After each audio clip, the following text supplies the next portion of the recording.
கிறிஸ்துவில் பிரியமான சகோதர சகோதரிகளே, இன்றைக்கு மாதத்தினுடைய முதல் வெள்ளிக்கிழமை நாம் சிறப்பிக்கின்றோம். அதே வேளையிலே கிறிஸ்துவின் திருப்பெயர் என்ற அந்த நினைவு இன்னும் இந்த நாளில் பல்வேறு விதமான நினைவுகளை நாம் சிறப்பாக கொண்டாடக்கூடிய இந்த நாளில் இன்றைய நற்செய்தி வழியாக இறைவன் நமக்கு கொடுக்கிற செய்தி என்ன? பிறந்திருக்கூடிய இந்த பாலன் மெஸ்ஸியா என்று நேற்று நாம் சிந்தித்த வேளையில் இன்றைக்கு இவர்தான் இந்த உலக மக்களுடைய பாவங்களை மீட்க வந்த கடவுளுடைய செம்மறி என்பதை திருமுழுக்கு யோவான் சுட்டி காட்டினார். செம்மறி என்று சொன்னாலே அந்த பலி கொடுக்கக்கூடிய ஆடு. இன்றைய நற்செய்தியிலே மிக தெளிவாக அந்த மீட்பு இயேசு கொடுக்கக்கூடிய அந்த மீட்பாக இருக்க போகிறது என்பதை மிக தெளிவாக அவர் நமக்கு சொல்கிறார். முதல் வாசகமும் சரி, நற்செய்தியும் அவர் நமக்கு கொண்டு வரக்கூடிய அந்த மீட்பை முன்னிலைப்படுத்துவதாகத்தான் இருக்கிறது. அன்பார்ந்த சகோதர சகோதரிகளே, பழைய ஏற்பாட்டின் அடிப்படையில் பார்க்கிற வேளையில் இந்த செம்மறி ஆடுகளை எப்பொழுதெல்லாம் பலி ஒப்பு கொடுப்பார்கள் என்று சொன்னால், முதலிலே எகிப்து தேசத்திலிருந்து அவர்கள் கடந்து வந்த அந்த பாஸ்கா அன்றைய தினத்தில் செம்மறியை அவர்கள் வெட்டி அதனுடைய இரத்தத்தை தங்களுடைய வாயில் நிலைகளிலே அவர்கள் தடவி இருந்ததன் வெளிப்பாடு அந்த தூதர்கள் கடந்து செல்லும் போது அவர்கள் காப்பாற்றப்பட்டார்கள். எனவே அந்த ஆட்டினுடைய இரத்தம் அவர்களுக்கு பாதுகாப்பையும் விடுதலையும் கொடுக்கக்கூடிய ஒன்றாக இருந்தது என்பதை பழைய ஏற்பாட்டிலே நாம் பார்க்கிறோம். அந்த ஆடு பாவம் சுமத்தப்படாத ஒரு ஆடாக இருக்க வேண்டும். எந்த விதமான ஒரு அதிலே குறைகள் இருக்கக்கூடாது என்பதையெல்லாம் நாம் அந்த நம்முடைய ஈஸ்டர் தின நாட்களிலே வாசிக்கக்கூடிய அந்த வார்த்தைகள் நமக்கு மிக தெளிவாக சொல்கிறது.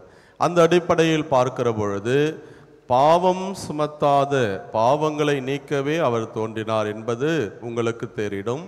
அவரிடம் பாவம் இல்லை என்பதையும் இன்றைய முதல் வாசகத்திலே திருத்தூதர் யோவான் மிக தெளிவாக நமக்கு சொல்கிறார்.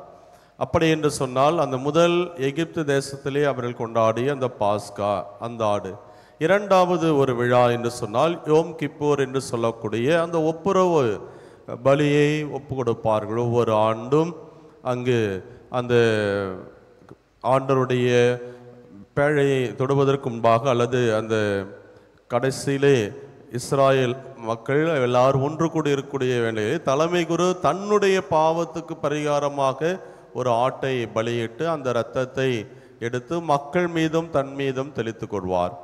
அந்த மக்களுடைய பாவங்களை போக்கக்கூடிய ஒரு பலியாக ஒப்பு கொடுக்கப்பட்டது. மூன்றாவது ஆடுதான் அந்த ஸ்கேப் கோட் என்று சொல்லப்படக்கூடிய எல்லாரும் அவருடைய கரங்களை அந்த ஆட்டின் தலை மீது விரித்து வைத்து தங்களுடைய பாவங்களை எல்லாம் அதன் மீது சுமத்தி அந்த ஆட்டை பாலைவனத்திற்கு ஓட்டி விடுவார்கள். எனவே மூன்றாவது ஒரு ஆடு அந்த ஸ்கேப் கோட் என்று சொல்லக்கூடிய அந்த ஆடு பாவங்களை சுமந்து செல்லக்கூடிய ஒரு ஆடு. எனவே இந்த மூன்றாவது ஆடாக இயேசுவையும் அவர்கள் ஒப்பிடுகிறார்கள். எல்லா மக்களுடைய பாவங்களையும் ஏற்றுக்கொண்டு அந்த இஸ்ராயேல் மக்களுக்கு மீட்பையும் விடுதலையும் கொடுப்பதற்காக அங்கே அந்த நகருக்கு வெளியே அவரை தள்ளி கொலை செய்த அந்த நிகழ்வை வெளிப்படுத்துகிற வண்ணமாக அந்த ஆடு அடையாளப்படுத்துகிறது என்றெல்லாம் மிக அழகான விளக்கங்கள் நமக்கு சொல்லப்படுகிறது. எனவே திருமுழுக்கு யோவான் இன்றைக்கு இதோ கடவுளுடைய செம்மறி என்று ஆண்டவர் இயேசுவை அவர் சுட்டி சொன்னால், இந்த மூன்று ஆட்டு கிடாக்களுடைய இரத்தத்தை விட இவருடைய அந்த பரிசுத்தமான இரத்தம் நமக்கு இந்த உலகுக்கு மீட்பை கொடுக்க வர இருக்கிறது என்பதை மிக சிறப்பாக அவர் வெளிப்படுத்துகிறார்.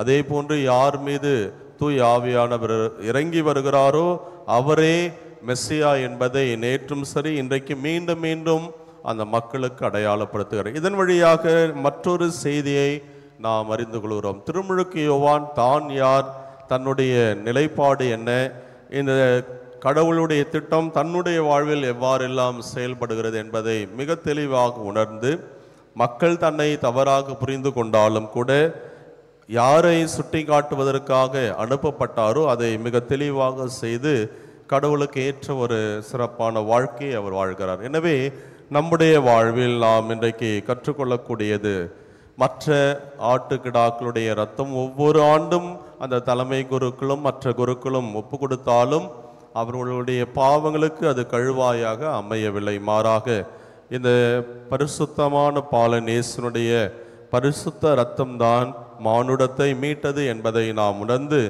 அந்த கடவுளின் செம்மறி மெஸ்ஸியாவுக்கு என்றைக்கும் நாம் விசுவாசம் உள்ள மக்களாக நாம் இருக்க அழைக்கப்படுகிறோம்.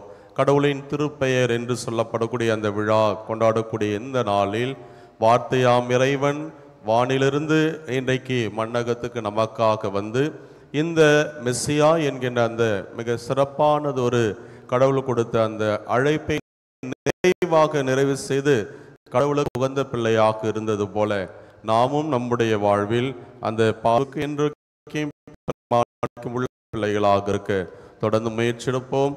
அதற்கு தேவையான வரத்திற்காக ஜெபிப்போம். இறைவன் ஆசீர்வதிப்பாராக. ஆமீன்.